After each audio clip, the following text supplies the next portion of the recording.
Welcome back to American Government Politics. This is Professor Jonathan Day. In this lecture, we're going to be looking at the concept of federalism. So let's begin. So there are several different types of government that you can have. One is called a unitary government. This is where all the national government has all the power. And so there might be broken up into different states, but all the national government has all the power, and then it gives the states the ability to do some things, but all the power resides with the national government. An example of this is the United Kingdom, where they have different states like Scotland and Wales and Ireland, but all of the power resides with the national government.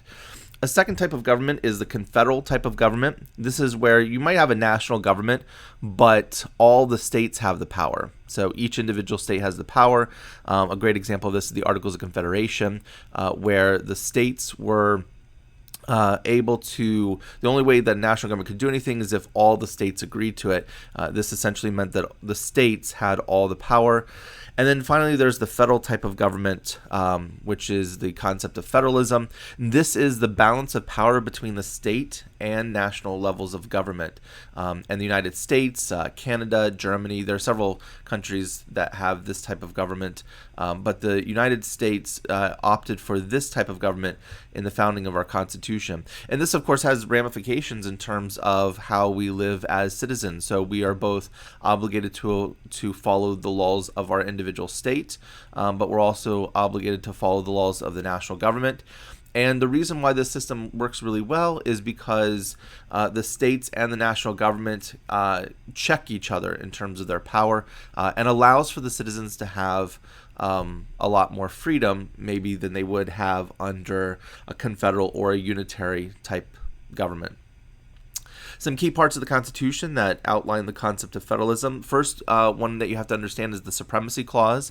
This is where the Constitution of the United States declares that it is the supreme law of the land, and it's the Constitution that establishes this system of federalism. The Commerce Clause within the U.S. Constitution says that the Congress or the national government has the power to regulate commerce with foreign nations and among several states and within Indian tribes. And it's the Commerce Clause that really gives the national government a lot of power over the states. But the states retain power that resides within their state. So anything within the borders of their state, they have the ability to regulate what goes on with their citizens.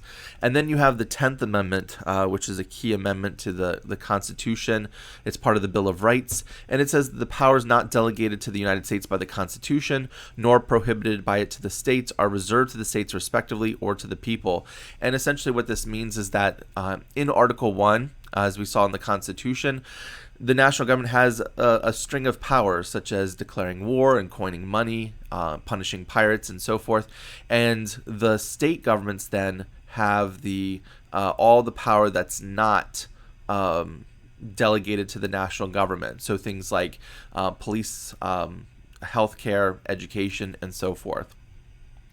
We've had a changing interpretation of federalism over time. So, for example, early on, we had what was called dual federalism, and this is where each level of government had a distinct responsibilities, and there was minimal overlap or cooperation between them. This, of course, was early on when the government wasn't as powerful as it is now, didn't involve itself as much in our daily lives. Then we moved on to cooperative federalism. This is where there was greater collaboration and cooperation between the national and state governments. And then, of course, after that, we moved into what was an era of creative federalism. This is where the federal government tried to get more control over the state governments by basically dangling money over them and saying, if you do what we tell you to do, we'll give you some money for it. States fell into this because they needed the money. And then finally, in the modern era, we've arrived at a new era of federalism called New Federalism. And this is where the national government has, through the Supreme Court, has devolved a lot of power back to the state governments. And the Supreme Court has done has basically checked Congress a lot more and kept that division a little bit more distinct. Some key court cases on federalism, going back to 1819, we have McCulloch versus Maryland. This is where the Supreme Court established the principle of implied powers, and basically allowed for, it confirmed the supremacy of the federal laws over the state laws. We also have U.S. versus Lopez in 95. So up until that point, the Congress had gained more and more and more power over the states, to the point where they believed that they could even regulate firearms on state property. But the Supreme Court ruled that this was not a part of the power of the Commerce Clause, meaning it did not sufficiently involve commerce between the states, because it was exclusively about guns on state property. And this court case was a landmark case that basically said to Congress, you have to have a really good reason why it involves multiple states for you to be able to regulate something. And then the recent Dobbs versus Jackson case in 2022, which overruled Roe v. Wade and Planned Parenthood, it returned power back to the states, and said that the Constitution did not say that there is a right to abortion, and therefore states had the power to either allow it or to regulate it, or to ban it. And so that was a way of giving more power back to the states that the national government had acquired over time. There are also different types of grants that the national government can give to the state governments, and we'll talk about these briefly. First is what they tried in the 80s called the general revenue sharing, which is basically the national government gave a check to each state and to help them out with their budget. Congress realized quickly that they didn't like this because they wanted to have power over the way those funds were used, although this provided the states with a lot of flexibility to use the funds however they wanted, and this is, of course, what the states preferred. Block grants are grants where the government will give state and local governments money to help out with broad areas of policy. It gives the states a lot of flexibility, but at least it allows for the Congress to be able to have some say where those funds are going to go. The reason why the national government gives funds to the state governments is because the national government is able to collect a lot more money in taxes than the state governments are able to. And so because of this, the national government just has a lot more power, a lot more money. They have a lot more, they can borrow money where the state governments can't. And so the national government has a lot more money that it can give to the state governments to help them out.